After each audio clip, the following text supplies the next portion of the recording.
Hello everyone, welcome back to my new vlog. कैसे हैं आप सभी? उम्मीद कर रही हूँ आप सभी बहुत अच्छे होंगे। और ये वीडियो है कुछ रैंडम डे की क्लिप्स हैं इसमें। तो ये अनार आए हुए रखे थे, 1-2 दिन हो गया था इनको, तो मुझे लगा ये ख़राब हो जाएंगे क्योंकि अनार एक ऐसी चीज़ होती है ना कि जो अगर छीला हुआ होता है तो ये तुरंत ही ख़त्म हो जाता है, और अगर ये छीला हुआ नहीं रहता तो फिर ये सड़ जाते हैं कई बार पड़े पड़े। तो इसीलिए मैंने कहा मैं इकट्ठा ही इनको छील करके रख देती हूँ। आरोग्य के पापा ही लेकर आए थे, तो छिले हुए रहेंगे तो कोई भी इसको खा लेता है, तो बस वही मैं कर रही हूँ। बाय द वे कि रात का टाइम है, घर के बाकी सारे काम हो गए, कुछ एक सब्जियाँ भी मैंने कट करी थी सुबह के लिए, और बाद में फिर ये फ्रूट्स भी मैं इसको छील वगैरह करके रख रही हूँ। तो बस यही है। उसके बाद फिर रात में हम सो जाएंगे। उसके बाद ये है, देखिए नेक्स्ट डे मॉर्निंग, मंगलवार की क्लिप्स है। पूजा करती हूँ, मंगलवार में तो हर दिन ही करती हूँ, लेकिन मंगलवार शनिवार ये बालाजी की आहुति भी देती हूँ। ये अपना एक अलग ही तरीका है, और यहाँ पे कुछ डिटेल में नहीं शेयर कर रही हूँ क्योंकि सबका अपना अपना होता है। तो मैं यहाँ पे बस वही पूजा करी हूँ, और आरू भी मेरे साथ ही बैठा है, तो आरू को भी बैठा लेती हूँ। लेकिन वही है कि उसको तसल्ली तो रहती नहीं, क्योंकि बच्चे को ना बदमाशी आती ही रहती है हर जगह, थोड़ी थोड़ी शरारत हर जगह करता ही वो रहता है। तो यहाँ पे उसको अपने पास बैठाती हूँ ताकि थोड़ा बहुत उसको भी पता हो, और साथ बैठते बैठते ना उसको भी काफ़ी इंटरेस्ट आने लगा है, और बहुत सारी चीज़ें उसने याद कर ली हैं, जैसे हनुमान चालीसा और हनुमान जी की आरती और ये वो। और यहाँ पे उसके हाथ से भी मैं 5 आहुति दिलवाती हूँ, तो बस यहाँ पे वो वही कर रहा है।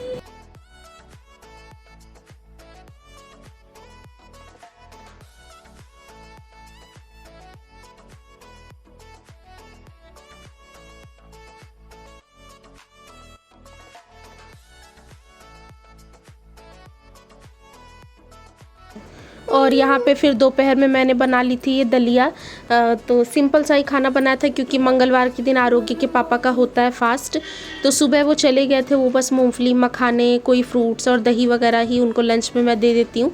और फिर दोपहर में प्याज व्याज खाना नहीं होता मंगलवार शनिवार, तो यहाँ पे बस मिर्ची और टमाटर डाल करके मैंने दलिया बना ली थी। हो गया था हमारा लंच। और यहाँ पे जो चिप्स मैंने बनाए थे ना, वो चिप्स भी सूख गए थे, तो मैंने ना इसको बिना नमक का बनाया था, और वो आरोग्य के पापा के लिए ही बनाया था ताकि व्रत वाले दिन शाम को चाय के साथ मैं उनको फ्राई करके दे दूँ। तो यहाँ पे बस मैं एक टेस्ट कर रही थी कि अच्छे से हो रहा है कि नहीं। तो यहाँ पे तेल गरम हो गया था और ये अच्छे से छन रहे थे। तो चिप्स ना बड़े ध्यान से छानने पड़ते हैं, मतलब तलने होते हैं। अगर एक साथ आप खूब सारा डाल दोगे ना तो जल्दी जल्दी से ये रेड रेड सा कलर पकड़ लेते हैं और फिर अच्छे नहीं तलते। तो इसको ना बड़े मीडियम से आंच पे थोड़े थोड़े 2-2 4 चिप्स डाल डाल के वाइट वाइट से आप इस तरह से निकाल लो। और चिप्स भी काफ़ी मुलायम बने थे, अच्छे बने थे, बस फीके थे क्योंकि इनमें नमक नहीं था। तो उस दिन तो मैंने ये सिंपल वाले ही बनाए थे। एक दिन मैं 2-3 किलो आलूओं का ना काटूंगी, उसमें थोड़ा सा नमक ऐड करूँगी, सेंधा नमक, ताकि नवरात्रि का जो व्रत होता है ना मेरा, उसमें भी वो काम आ जाए। तो अलग से रख दूंगी उनको मैं। तो यहाँ पे बस आरोग्य के पापा ड्यूटी से आ ही गए थे, तो उनके लिए ही मैं ये चाय और ये चिप्स बना रही थी।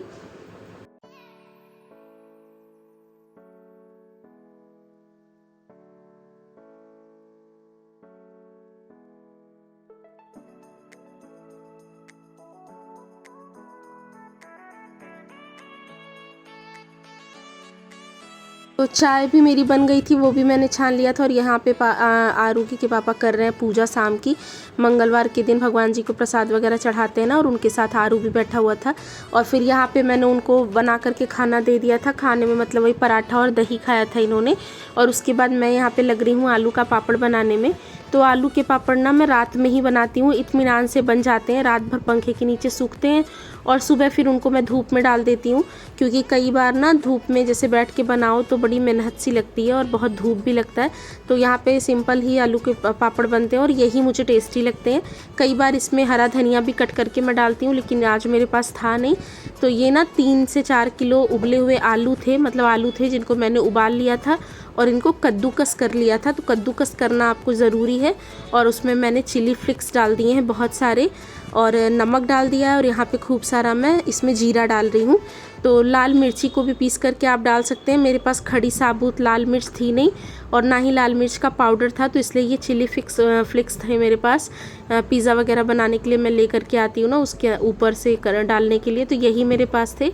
और ये भी काफ़ी अच्छे होते हैं क्योंकि पापड़ों में ना वो बीज ही उसके ज़्यादा अच्छे लगते हैं। तो वो मैंने डाल दिया है। और इसमें ना नमक बहुत ज़्यादा आपको नहीं डालना होता क्योंकि ये ऐसे तो आपको हल्के लगते हैं, इस समय जब आप ये बनाते हैं। लेकिन छानने के बाद नमक इसमें ज़्यादा हो जाता है, तो हल्के नमक के साथ ही आपको डालना होता है। लेकिन यहाँ पे मुझे ना मिर्ची थोड़ी सी कम लग रही थी, तो थोड़ी सी और मिर्ची और थोड़ा सा और नमक मैंने इसमें डाला है और इसको मैं मिक्स कर रही हूँ।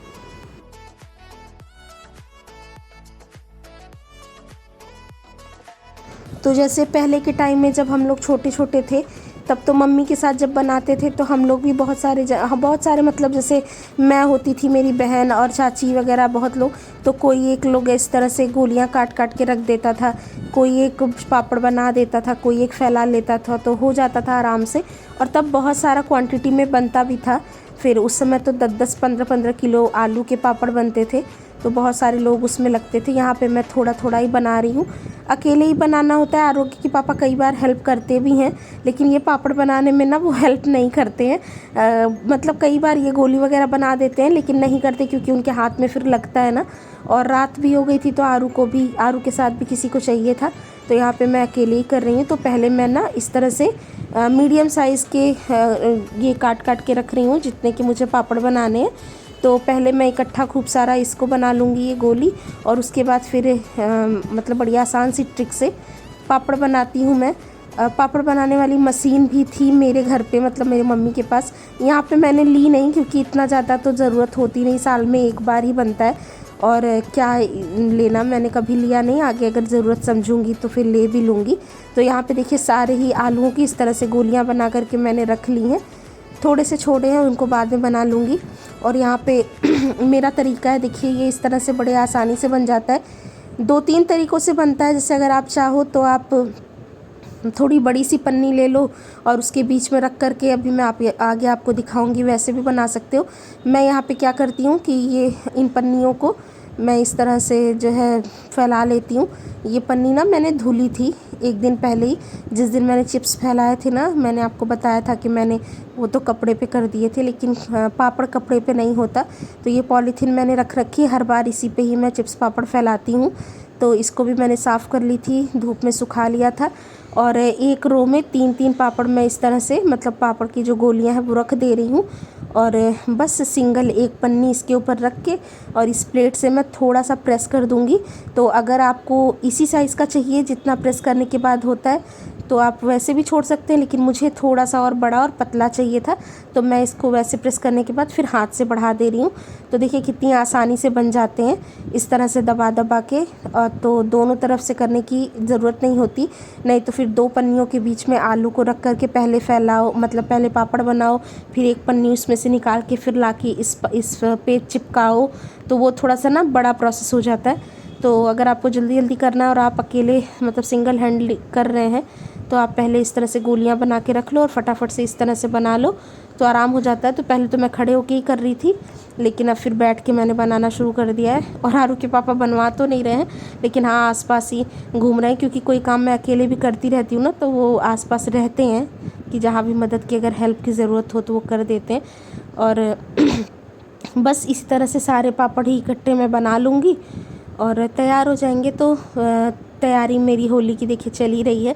होली तो बीत गए हैं, लेकिन धीरे धीरे ही आपको व्लॉग्स मिल रहे हैं।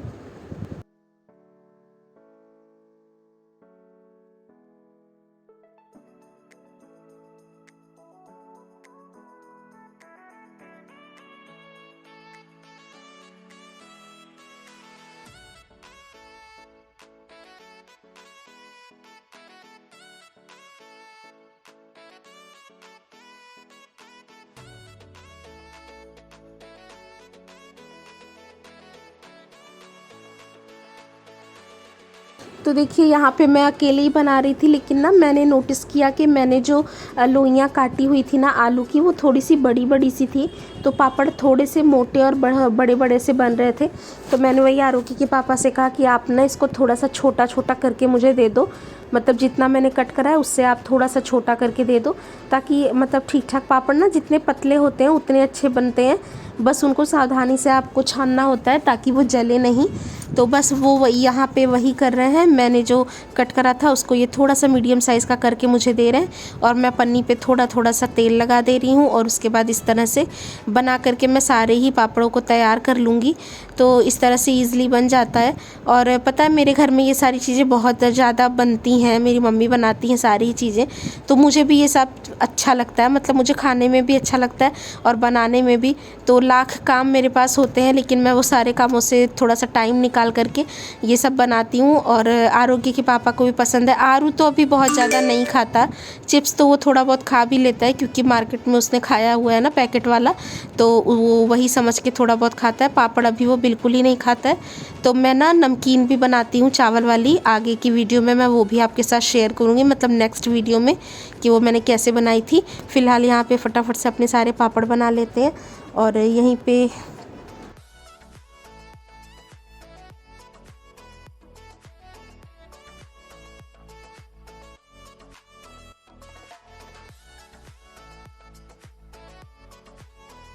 और इस तरह से कमरे में बैठ के आराम से बना लो ना तो आराम रहता है, धूप में जलना नहीं पड़ता। और यहाँ पे देखिए फाइनली रात के साढ़े 12 बजे तक मेरे ये सारे पापड़ बन के हो गए थे तैयार। तो यहाँ पे 2 पन्नियों में मैंने बना लिया था और थोड़े से और बने थे तो वो नीचे फैला दिया मैंने क्योंकि यहाँ बेड पे आ नहीं रहा था। तो छोटे वाले कमरे में ही मैंने डाल दिया है। इस रूम में कोई सोता नहीं है तो रात भर फ़ैन बिल्कुल 4 पे 5 पे चलता रहेगा तेज़ी से, तो ये बहुत हद तक सूख जाते हैं। और सुबह फिर इनको धूप में डाल दूँगी तो ये आराम से सूख जाएंगे। और पन्नी पे फैलाया है तो इनको निकालने में भी बहुत ज़्यादा प्रॉब्लम नहीं होती है। और बहुत अच्छे बन गए थे पापड़, बहुत टेस्टी थे। तो चलिए इसी के साथ आ गए हैं वीडियो के एंड पे। उम्मीद करती हूँ वीडियो आपको पसंद आई होगी। पसंद आई हो तो लाइक ज़रूर करिएगा, चैनल पे नए हैं तो सब्सक्राइब ज़रूर करिएगा। और मैं आपसे मिलूँगी जल्द ही नए ब्लॉग में। जब तक के लिए take care and bye bye.